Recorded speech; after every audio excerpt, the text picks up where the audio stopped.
Ask, and it will be given to you. Seek, and you will find. Knock, and it will be open to you. For everyone who asks receives, and he who seeks finds, and to him who knocks it will be opened. Or what man is there among you who, if his son asks for bread, will give him a stone, or if he asks for a fish, will give him a serpent? If you then, being evil, know how to give good gifts to your children, how much more will your Father who is in heaven give good things to those who ask him? Let's ask him. Father in heaven, we thank you for your promises. We thank you for your help, for your instruction every day in our lives. And we ask today that you would instruct us, that you would give us answers to some of these problems we have. And we thank you in Jesus' name. Amen. I want to read a little quote here. This comes from the Advocate, March 1, 1901. It's from Special Testimonies, Ellen White. Relation of the true education to the farm. There is need of much more extensive knowledge in regard to the preparation of the soil. There is not sufficient breadth of view as to what can be realized from the earth. A narrow and unvarying routine is followed with discouraging results. Let the educated ability be employed in devising improved methods of work. This is just what the Lord wants. There is need of intelligent and educated ability to devise the best methods in farming, in building, and in every other department, that the worker may not labor in vain. God, who has made the world for the benefit of man, will provide means from the earth to sustain the diligent worker. That's a promise. The seed placed in thoroughly prepared soil will produce its harvest. Did we thoroughly prepare that soil out there? You bet. That will produce its harvest. God can spread a table for his people in the wilderness. There is much mourning over unproductive soil when, if men would read the Old Testament scriptures, they would see that the Lord knew much better than they in regard to the proper treatment of the land. And the next quote is something several have asked me. After being worked for several years and giving her treasures to the possession of men, portions of the land should be allowed to rest, and then the crops should be changed. That answers the question as to how Ellen White handled the crops and when you let the land rest. We might learn much also from the Old Testament in regard to the labor question. Okay. Tonight we want to talk about growing all year. After all, we have to eat all year, not just 3 or 4 months when the garden is in full production. So I'm going to talk about the Omega greenhouse, and then do-it-yourself and backyard greenhouse, the water canopy greenhouse. Very interesting. Greenhouse combination, something we do in the tropics that got us great results. And then a simple hoop house in the backyard there. Okay. We need to eat all year. There's our garden. Okay, for most families, a combination of a 12 by 20 greenhouse, and that is 13 feet tall in the center, the Omega greenhouse, with an outdoor garden and possibly a temporary hoop house, you'll be able to have abundant food all year round. Now that's for most of the United States here. Okay, by studying principles, first from the Bible, and then from the Spirit of Prophecy, from the writings of Ellen White, and then carefully observing nature, we come up with a house that's like no other on earth. This is the key to food self-sufficiency for a family on a small piece of ground in the country. 12 by 20, 13 feet tall. We call it the Omega greenhouse, and of course it has to be properly used. Now, this greenhouse can be extended. We can do it in 12 by 20, by 24, by 28, by 32. Anyway, we can make it as long as you want. We can't change the 12 feet because of the engineering on it at this time. Now, this is not a typical greenhouse with the typical problems. What are the typical problems of a greenhouse? As you drive around the countryside, you'll see lots of greenhouses in people's backyards, and some pretty big ones, vacant. They are used maybe to store excess junk or something, but they're not growing food. They're not growing plants.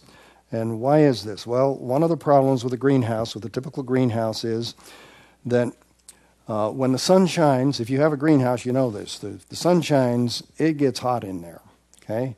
In the middle of winter, if you park your car in the parking lot in the sun someplace and come back an hour later, it's going to be hot, even if it's cold outside. That's the greenhouse principle. The sun shining in, striking objects, changing to the light changing to heat, and the heat can't get out as easily as the light can come in. And so that's the greenhouse principle there. So there's a lot of excess heat when the sun shines into a greenhouse. And then our coldest nights are when it's clear. So if we had a clear day and we had lots of sunshine, the sun goes down, now the inside temperature of most greenhouses is going to drop to a few degrees above the outside temperature. The covering for greenhouses, the R value is next to zero. Okay, it just keeps the wind from blowing in and out there. If you have two layers, well, maybe you get a little bit of R value, but it's certainly not like a house there. So in the same 24-hour period, we might kill the plants in the greenhouse by too much heat and freeze them, kill them at night by too much cold. The same 24-hour period. So you need to babysit that greenhouse a lot or have a lot of automatic controls on it so that you don't have that problem. That's just one of the problems. Another problem is that greenhouses get what's called greenhouse soil disease. That's what they call it. And it's a buildup of molds and mildew, diseases in that greenhouse.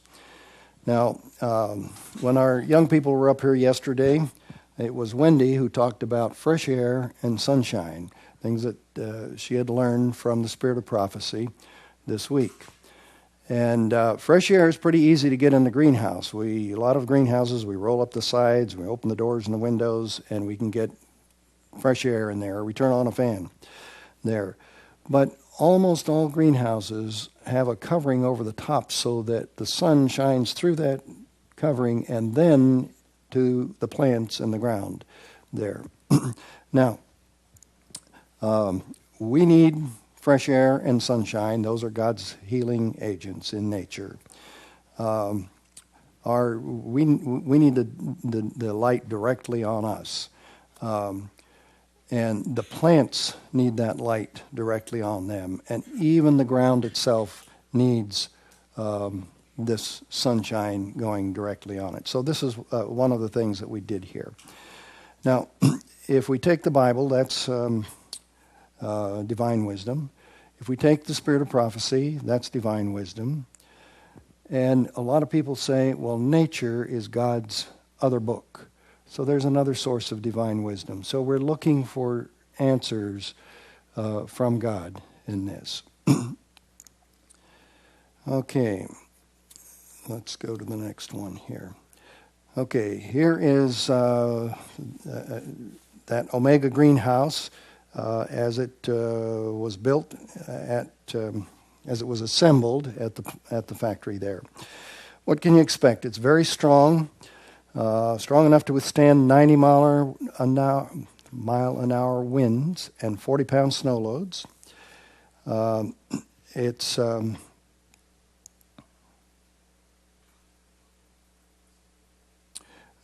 When we were designing this, we kept saying we want to design this so that a 90-pound, 90-year-old widow who's still ambulatory and wants to garden can garden this way. So that was our design, or what we kept looking for here.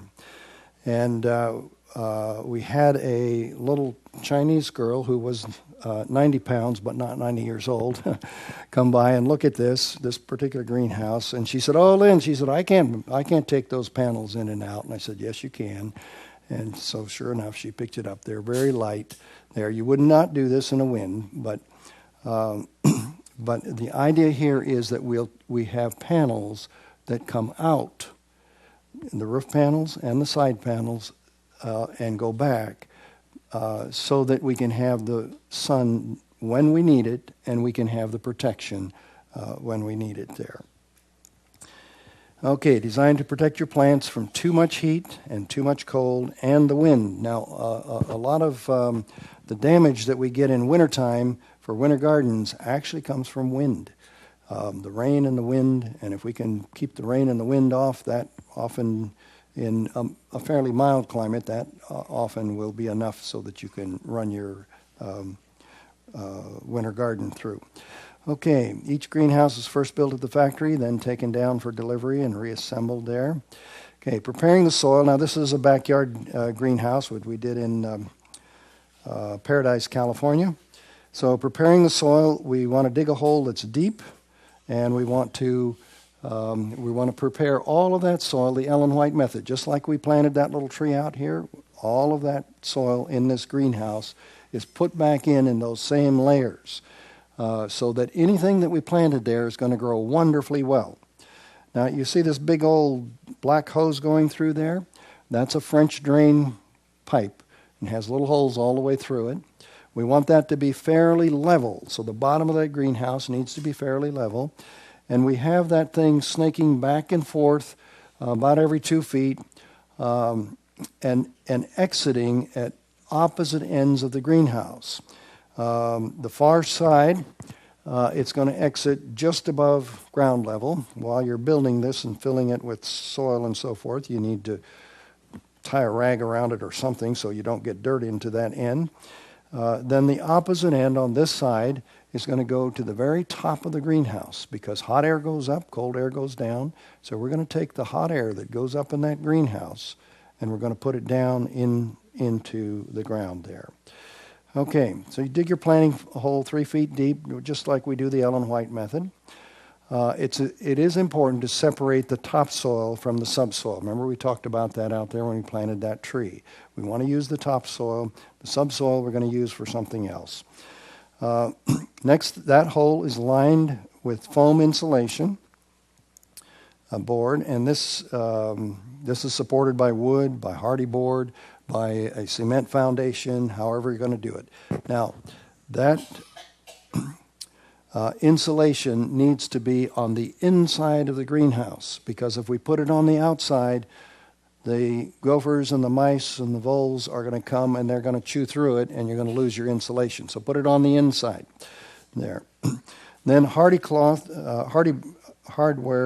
cloth, like we used for a gopher fence around the tree out there, is put to the outside of our foundation here if it's wood.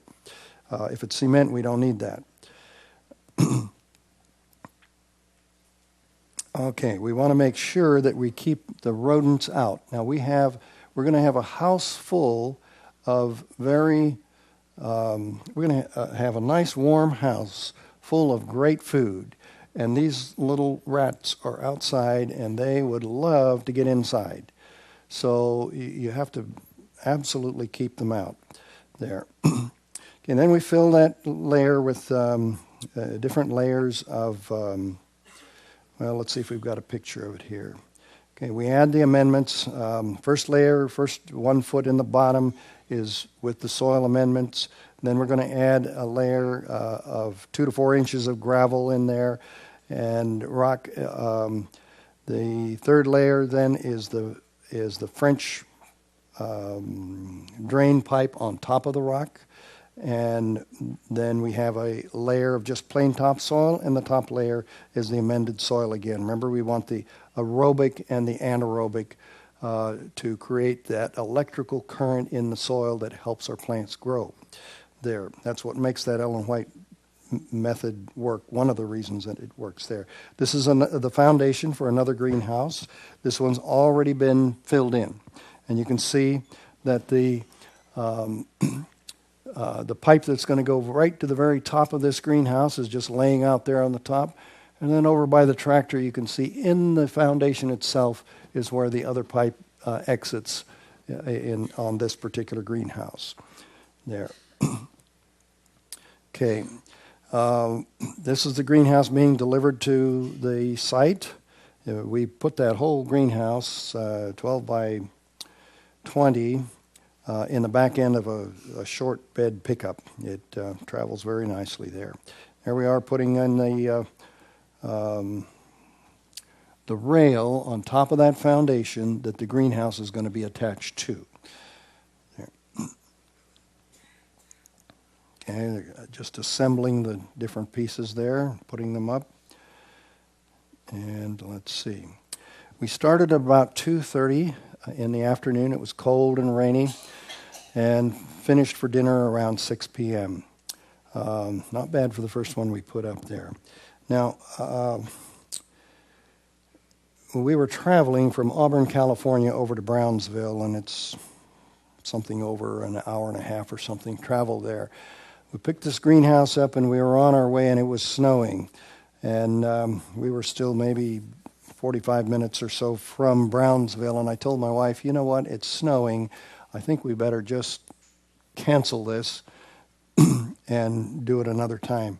She said, you know, Lynn, when I'm on Maranatha trips and we have a problem with the weather, she said, we just all pray and ask God to solve the problem for us. And I said, okay, you pray. And so I stopped the car, and she did. She prayed. So we went on, kept snowing, until we got to our destination. It quit as we were driving in the driveway there. And it did not snow or rain until we finished this greenhouse there. Yes. Okay, these are some of the prices depending on different sizes there. Let's go forward. Okay, do-it-yourself backyard greenhouse. Get some friends together, and any scrap materials you can find, dig a hole that 3 feet deep, separate the topsoil from the subsoil, line the sides with a foam insulation board, install the gopher wire. You need to keep those rats out. Add soil amendments and layers, and fill it the Ellen White method. Okay. On the rock layer, we're going to put that black pipe there. It's very important. We want air to our plant roots. We want air for the microbes. And it'll just make a huge difference in the growth of the plants there. Okay, here we are adding this stuff, putting it all together. This is these guys are the guys who are the movie makers. Young fellows I told you about earlier. There we are. We're adding the fertilizers just like we put out in the garden here after we tested the soil. So that soil is being balanced, being sent out there. And you'll notice we're putting in different layers. There's some compost and stuff coming in on one side. This fertilizer is being thrown out the other side. Somebody else has got a shovel and putting in topsoil. So we're mixing all that at the same time. Okay, the owner of this greenhouse added a simple hoop structure, just topped it with plastic. Incidentally, he put very little money into this. He just used scrap that he had around the property, and he did buy a few things, but not very much there. He was thrilled with the results. He's got 2 little daughters, and they would get up each morning, go straight to that greenhouse. They'd love cherry tomatoes. They would just go there and eat cherry tomatoes there. Maybe you know Tom Meyer family. It's the Little Light Studios that did this. They do a wonderful job with their work. They were professional movie makers, and they decided, hey, this is not for us. We're going to go dedicate our work and our lives to doing God's work there. Okay, the water canopy greenhouse. I'm reading out of Genesis 6 and 7. Then God said, "Let there be a firmament in the midst of the waters, and let it divide the waters from the waters." Thus God made the firmament and divided the waters which were under the firmament from the waters which were above the firmament. And it was so.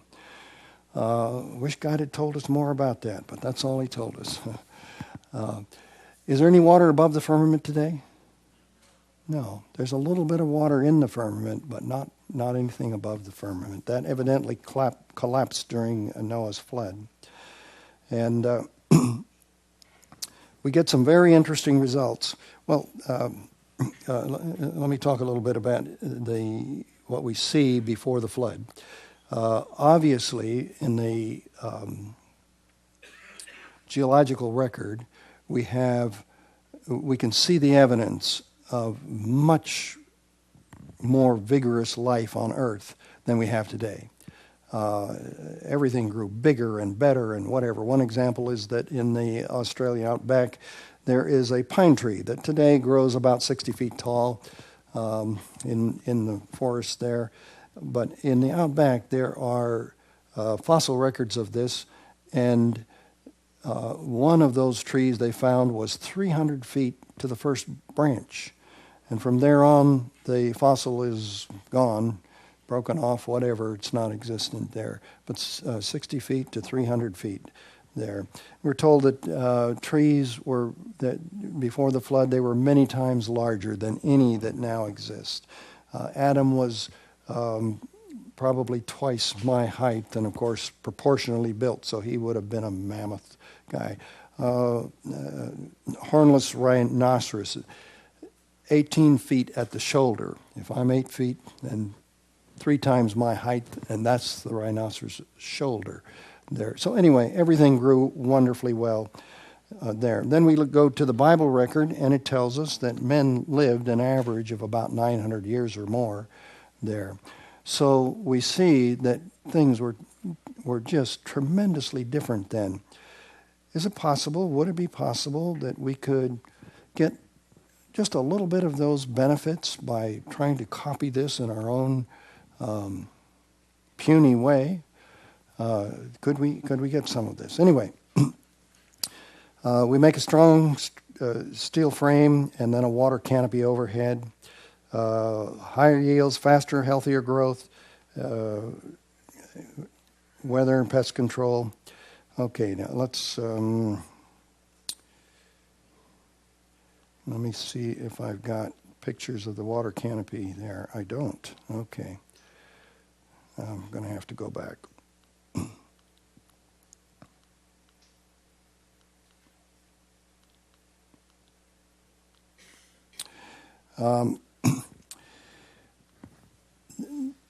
Let me just describe the water canopy greenhouse since I don't have pictures for it. The only pictures I have are in that workbook, and they're poor pictures. I did not take them, and those greenhouses do not exist anymore, so I can't get any new pictures on that. Dr. Calvin Dents, a retired missionary. That's gone all the way back for me, isn't it? Okay. Retired missionary in Nance Bend, Tennessee. Took an old fishing boat, wrecked it, took the timbers out of it, and made a big, strong frame. Then he took cement wire, the stuff we put in the concrete when we lay it there, and he stapled that as tight as he could on these on this area. He got straw bale, and he made straw bale in a 36-foot, I think, or 37-foot circle. So here it is, 37 foot in diameter, took him about 300 bales, and he told me at the time he built this that he spent about $3,600 to build this. It's big enough so that he could drive his tractor in, and with all these straw bales, he made a mistake in that when we do straw bale, we need to do post and beam to hold up the weight. What he did is to put these big beams across and lay them on the straw. Well, what happened after a while, on one side, the straw would compress a little bit. Well, that would make the water go over there, so there's more weight here and less weight over here. Well, after several years, this thing was out of balance there. So he eventually tore this down, and it doesn't exist anymore there. Then he built a, let me see, I can get you some. I want to give you temperatures here. There's a picture in the workbook, if you got it, that shows a little pond outside of his house, snow all around, 16 degrees outside, and it's 42 degrees in that greenhouse. There's no heat, there's no electricity in that greenhouse, just the straw bale and the water above it. I was in Honduras, and I got some excellent papayas, just really nice papayas from a guy down there. So I did what you're not supposed to do. I took some of the seed and I brought it home in my pocket, and I sent Calvin Dent some of it. And he started that papaya seed on the top of his refrigerator in January because it's warmer there.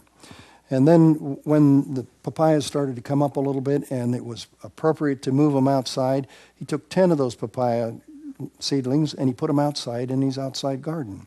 He took 3 of them and he put them inside the greenhouse. And along about June, I called him and said, "Hey, Calvin, how are those papaya trees doing?" He said, they're doing real well. Those that I put outside are 12, 14 inches high, and they got good color and so forth. I said, "Forget those, Calvin. I want to know about those in the greenhouse." He said, those, they're all 6 and 7 feet tall and loaded down with papayas. There. I pressed him for what he thought the difference in growth was from the outside garden to the inside garden. He said, "Len, as best as I can tell," he said, almost everything inside the water canopy grows about 10 times bigger and faster inside there. Yes, so some pretty fantastic results there. Okay, so he had to tear down this greenhouse because of a mistake in not putting post and beam in there. So then he built a cement greenhouse, and this was 18 by 36 feet. He put 2 by 6s on the top, and in town, they were tearing down a storefront. And so he salvaged the glass from that store and put these on the greenhouse so that he would have glass on this. It would just make it easier.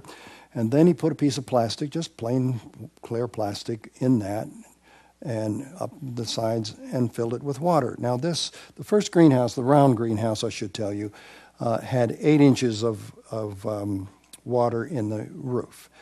Yes, 8 inches. That's a lot of weight. This one, because it's glass, he only put 4 inches of water in this one. Didn't operate quite as well as the 8 inches, but it did a good job. Well, Dr. Dent's is not quite 90, but he's getting up there. And because this greenhouse, because the water is open to the fresh air and sunshine, and because he's got trees around, I want you to go out there when you have a chance and look at the pictures of this, because you'll see the trees are too close to the greenhouse. They put some shading there, but they also, leaves are going to fall in there. And he said occasionally a duck will land in there. So he has to clean that a couple times a year. And so he made this greenhouse with a board all the way across one side, and he could just fold that board down, and he's got a waterfall. Of course, all the water goes out. Now it's easy for him to clean this out because it's a nice flat surface. He puts it back up, fills it up with water, and he's ready to go. Well, the last time he was out there cleaning that greenhouse, he's got to stand on the beams because he's got glass here. He doesn't want to fall through. Last time he was cleaning that, he slipped and he fell through the glass. Now the glass is safety glass, so he didn't get cut. He got scratched, but he didn't get cut, and he fell into the soft soil in the greenhouse, so he didn't break any bones. So anyway, he was fortunate. But he said, can't do this anymore. And so he took the glass out and he built greenhouse, the polycarbonate, the same thing we use in the Omega greenhouse. It's the stuff that they make bulletproof glass out of. It's stuff they make the nicest, most expensive greenhouses out of. Anyway, and he made a roof like this instead of flat so that the rain would run off of it. Well, he finished this, I don't know, a couple months ago or so, and I called him and talked to him. He said, Len, he said, I've got all the windows and the doors open. Now, one end of this greenhouse, the whole thing is a door so he can drive his tractor in and out. He said, I've got the door wide open, and I've got 3 windows wide open. And he said, it's 160 degrees in there. Well, 160, and if you have a greenhouse, you know that I'm telling you the truth. It can easily get to be 160. Now, this is summer there. So I said, well, Calvin, what was the highest temperature that you ever had in that greenhouse when you had water in it? He said, well, Len, it never got above 85 degrees. So we've gone from 85 degrees to 160 degrees. I said, what's the coldest it ever got out there? Well, about 42, so maybe about 40, we'll say. Now, plants need temperatures of about 60 to 85 degrees. Almost all plants will grow in that range very nicely. And those are the temperatures that are very comfortable to us also. You know, when we look at the world and we see what God did, we see that the poles were wonderful places to grow things. One of the ladies that went with us to Brazil actually spent 3 months at the South Pole, at the American base there, at 9,000 foot elevation. And they drill through 7,000 and 8,000 feet of ice. They take ice cores there to try to figure out what, went on in past years. When they get all the way down to the bottom, to the ground, they find that there's a huge redwood forest buried underneath that ice. And of course, we have all heard stories of the mammoths with buttercups in their mouths and so forth, frozen in Siberia and way up in Alaska and places like that. Do you suppose that if we were to create a water canopy, if we could make this water canopy, that we could grow food almost anywhere on earth where people live, almost anywhere on earth? And I believe we can. I think we can do very well with that.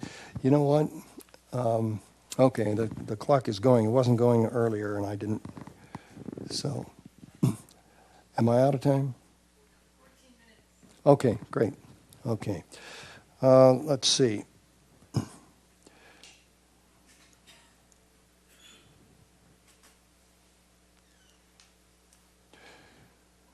Am I just putting that the wrong way or what? That's your last slide. Oh, can I go back? Okay, do I hit the... Okay, there it is.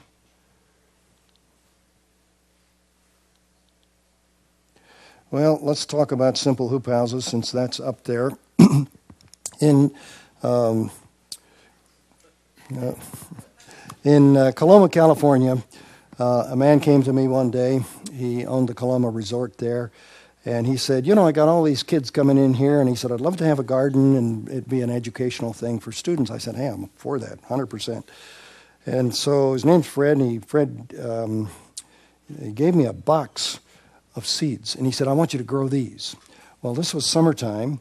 And everything that he gave me, it was all winter stuff, greens, And I didn't know it at the time, but Fred had cancer. And he had another reason for me to come. He didn't tell me. But he wanted to have green drinks.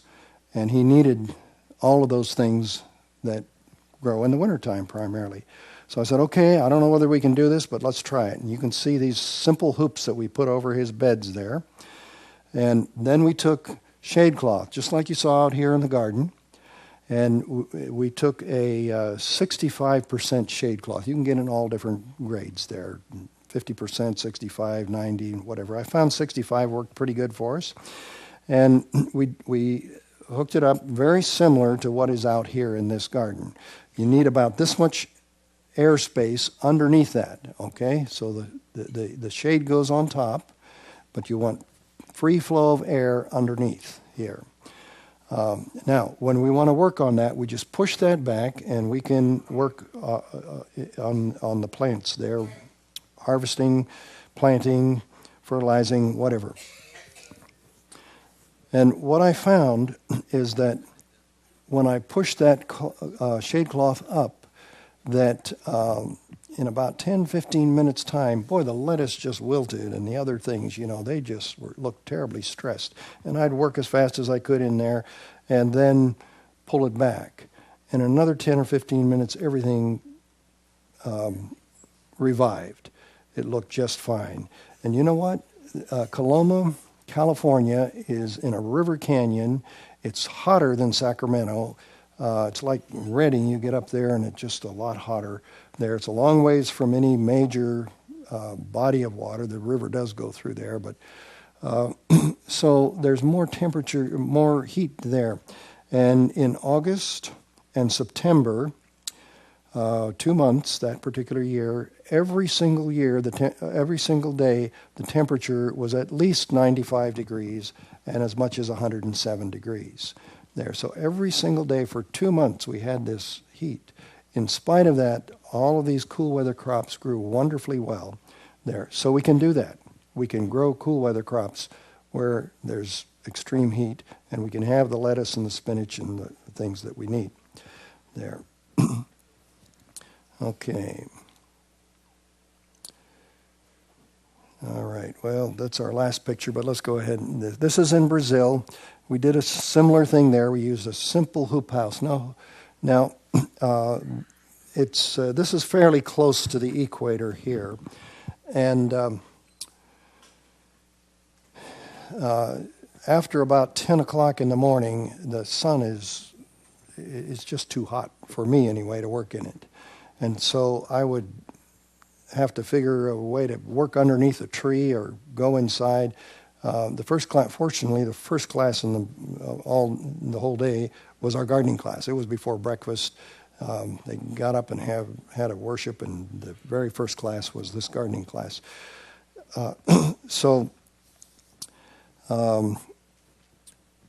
What we did is to make these simple hoop houses and then put a shade cloth above that in order to grow plants that we needed there.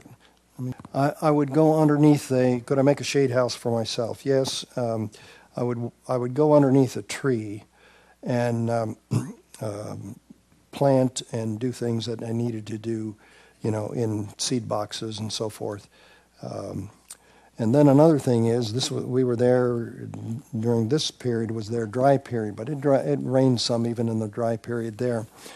And so I could see clouds coming across the country, and, you'd see them go down the shade, go down into the canyon and come back up the river there. And I'd watch that, and as soon as the shade reached me, I'd go out and work in the garden. And, of course, the sun would come out, and I'd have to get back in again there. Okay, we had a problem in Brazil that I could not solve. And that is that because there's no winter there, we had tremendous insect pressure. And there were things like the Mediterranean fruit fly and other things that were similar. And they would come and lay, this little moth about the size of a housefly would come and lay her eggs on the flower of the tomato and the flower of the zucchini and the cucumber and so forth. Well, when that fruit began to form, those eggs would hatch and go into that fruit. And so when we pick the fruit, it's full of little worms. Of course, it's useless. Now, all around us, on the farms around us, you would see men out there all day long, probably 2 or 3 per acre, with backpack sprayers, and they're spraying poison all day long. That's the only way they could get a crop. Brazil uses more pesticide than any other country on earth. So I couldn't solve it with nutrients. We may have done some good, but it just wasn't working. So we built this greenhouse. First thing we did was to make trenches, and then we filled those trenches the Ellen White method. Okay, we didn't do the whole thing. We just did trenches there, and you can see we have 4 beds that are ready to plant in there.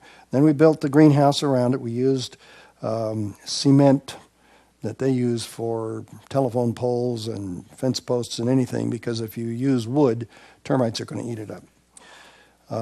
We had a cement foundation. We didn't have much of a problem with rodents or monkeys. We had some monkeys there, but they weren't a problem there. So anyway, we built this, and then this was just being finished about the time I left.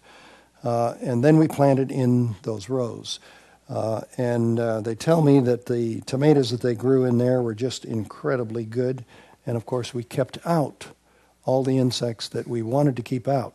Now, that's a problem because our bees couldn't get in there, could they? And we need bees to pollinate. Yeah, especially things like cucumbers and zucchini and whatever, where there's a male and a female flower. And even tomatoes that has the male and female flower in the same flower needs to be shaken well in order to pollinate.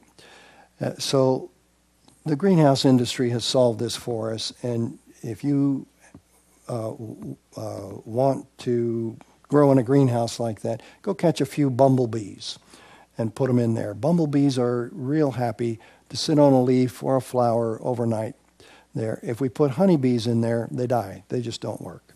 But a bumblebee will do just fine, and they're good pollinators. Matter of fact, there are over 200 different bees that pollinate in North America alone.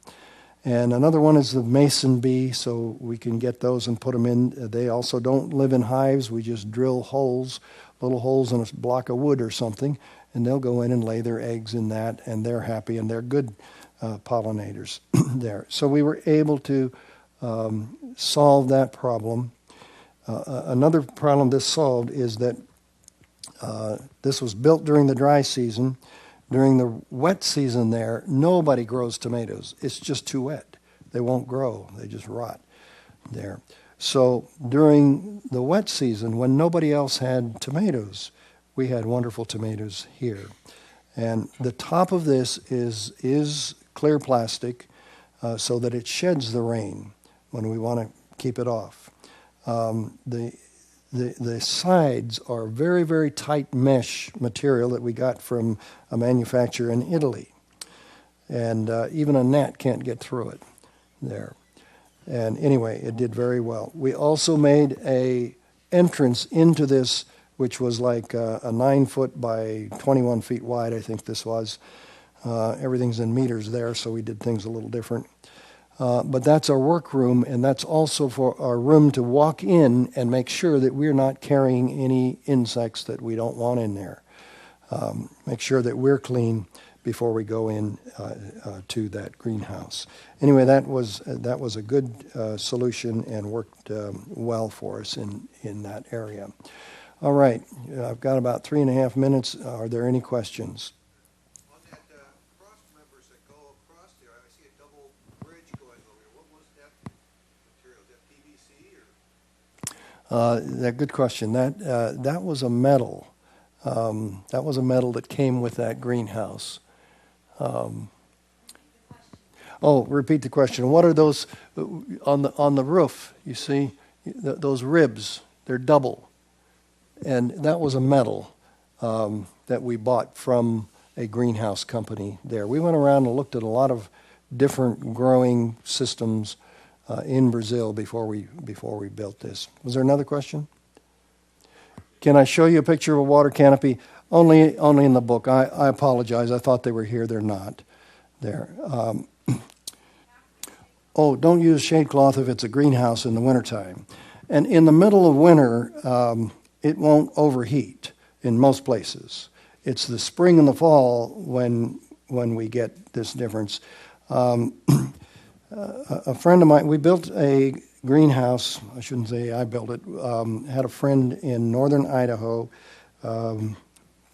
20 miles or so from the Canadian border up there. He called me early spring, late winter this year and said, Lynn, I went to my greenhouse this morning. It's 20 degrees out. The ground, of course, is frozen solid there. He said, I walked into the greenhouse. It's 70 degrees in there. We use the same principles on that greenhouse. There. And if anybody's interested in Norway, in Alta, Norway, which is on the northern tip of Norway, so it can snow any month of the year up there. There's a greenhouse built with the same principles. We had to email back and forth to get it there. Don't put a cloth on it. Put plastic. Clear plastic. If you get the greenhouse plastic, it'll last 3 to 5 years. If you just go to the hardware store and get regular clear plastic, it's going to fall apart by the time summer gets here. There. Anyway, at the tip of Norway, there I've got a picture here of some wonderful squash and green beans and other things growing in a greenhouse this way. Almost any place on earth where people live, we can grow. And remember, Ellen White said that we should do this. This is exactly what God wants us to do,